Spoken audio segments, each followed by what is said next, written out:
Clint stood at the entrance, staring down the dark alley, waiting for the inevitable. He knew they were coming. The sounds of footsteps on the gravel grew louder. A group of armed men appeared from the shadows, led by a ruthless commander who had no regard for the innocent. Clint's hand instinctively went to his gun. The time for talking was over. Subscribe my channel to hit 1,000 subscribers and more stories. The sun had just begun to set, casting long shadows across the rugged terrain of the small town on the outskirts of a war-torn country. Clint Eastwood, dressed in his usual worn leather jacket and steel blue eyes that had seen it all, walked quietly through the desolate streets. He wasn't here on a mission. He wasn't here for glory. He was here because someone needed him, someone innocent, someone who didn't deserve to die. Clint had lived a lifetime of battles, both on the battlefield and in his own soul. He wasn't looking for another fight, but when the whispers of an enemy faction targeting a defenseless family reached his ears, he couldn't stay away. This wasn't a mission assigned to him by anyone else. No, this was personal. It was about doing what was right, even if it meant putting his own life on the line. He'd always known the cost of heroism, but tonight it felt heavier than ever. He arrived at the crumbling house, a place that had once known laughter and warmth, now reduced to rubble by the chaos surrounding it.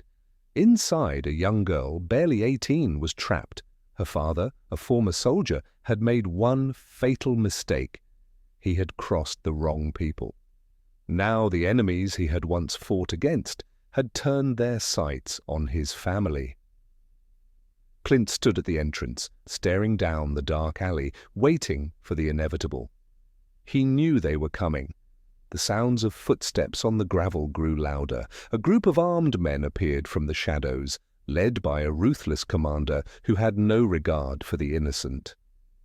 Clint's hand instinctively went to his gun. The time for talking was over. Clint didn't hesitate. In one fluid motion, he pulled his gun from the holster and aimed it at the approaching group. His fingers never wavered, his stance steady, his gaze locked on the enemy leader. He knew they didn't stand a chance. They hadn't seen him coming. Clint Eastwood, a man of few words, but when it came to matters like this, his actions spoke volumes. "Stop right there!" Clint's voice was low, almost calm, as he leveled his gun at the enemy commander, a man with a scar running across his face, marking him as someone who had seen countless battles, but not enough to understand the meaning of true fear. The group froze, their leader raising his hand to signal for them to hold. A tense silence filled the air, as if the whole world was holding its breath. Clint's eyes never left the man before him, studying every movement, every slight shift in posture.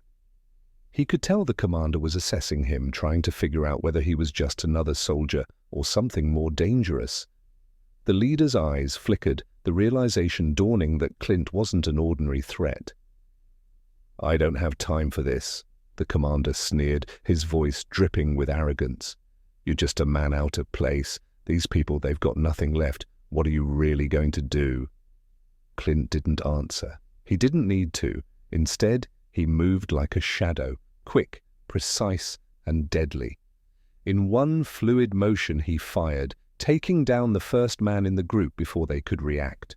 The commander's eyes widened in shock, his soldiers scrambling to draw their weapons, but Clint was already 3 steps ahead. He moved like lightning, his gun blazing as he took down 2 more with ease. The final man raised his rifle in a last-ditch effort to stop him, but Clint was faster. He grabbed the enemy soldier by the wrist, twisting it until the weapon fell to the ground with a loud clang. In one final move, Clint slammed his knee into the soldier's chest, sending him to the ground with a force that knocked the breath out of him. With the last of the attackers incapacitated, Clint stood tall, his chest heaving slightly, but his gaze remained unwavering. The commander, now the last man standing, was visibly shaken. He had underestimated Clint. He had underestimated the fury of a man with nothing left to lose. "You won't win," the commander spat, blood dripping from his lip, but Clint's cold stare silenced him before he could say another word. "You already lost," Clint replied, his voice steady. Without another word, he turned and walked toward the house, his task done. He had saved the girl, saved the family, but the cost of this victory would haunt him long after the dust had settled. The silence that followed was suffocating. Clint walked into the house, the heavy weight of the gunfire still echoing in his ears. He had saved the family, yes, but the carnage he had just unleashed had left its mark. His hand still gripped the gun, but his mind was far away, processing the events that had unfolded. Clint Eastwood wasn't a man of many words, but he had learned to carry the burden of his actions in the quiet moments that followed. Inside the house, the young girl, only 18, was waiting by the window.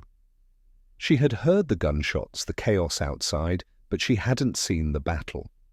She stood up as Clint entered, her eyes wide with a mix of gratitude and fear. Are you really?" she started, but Clint didn't let her finish. He walked past her and toward the family's small kitchen, needing something, anything, to ground him in the aftermath. The girl, her name was Lily, looked at him with a mix of awe and disbelief. I don't know how to thank you." Clint finally spoke, his voice low and tired.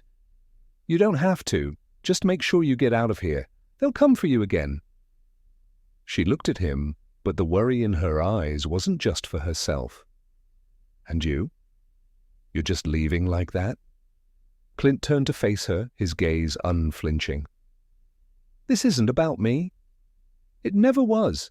It's about making sure you have a chance at life. Because people like them, they don't care who they destroy." Lily bit her lip, a tear slipping down her cheek. "But why risk your life for a stranger?" Clint took a step closer, his eyes hard, but soft with the understanding only a man like him could have. "Because that's what I've always done," he said quietly, the weight of his own history hanging in the air. "I never cared about the odds. I just do what's right." But as he looked out the window at the now silent street, Clint knew the reality of his choices. He had saved the girl, but the cost of that victory was something he would carry with him for the rest of his life. The enemies he had just destroyed were only a small part of a bigger war, one that would never truly end.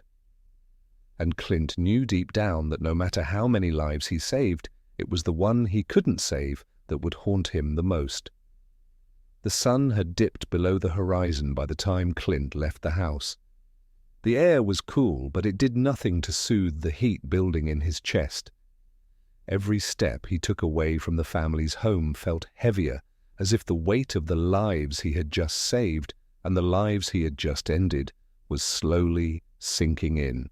The sound of his boots crunching against the dirt road was the only noise that accompanied him in the stillness of the night.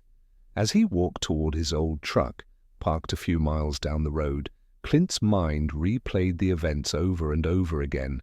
He had done what he always did. He fought when no one else would, risked his life when others hesitated, but it felt like no matter how many enemies he took down, there was always another one waiting just beyond the horizon.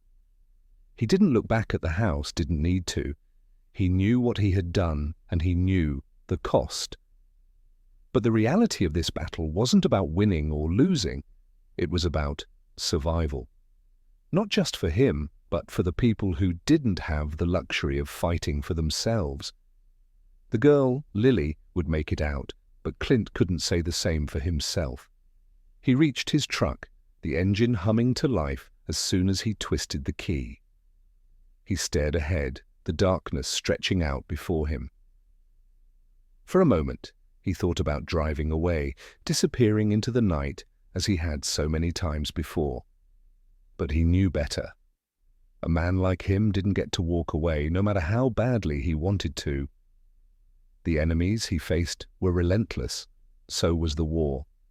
And Clint wasn't ready to surrender, not yet. He couldn't afford to. He didn't need a reason anymore. The fight had become a part of him, like the scars he wore from years of battle. It didn't matter how many times he tried to walk away. He knew in his heart that the next battle would always find him. So, as Clint sped off into the night, the familiar sense of resolve began to settle over him once again.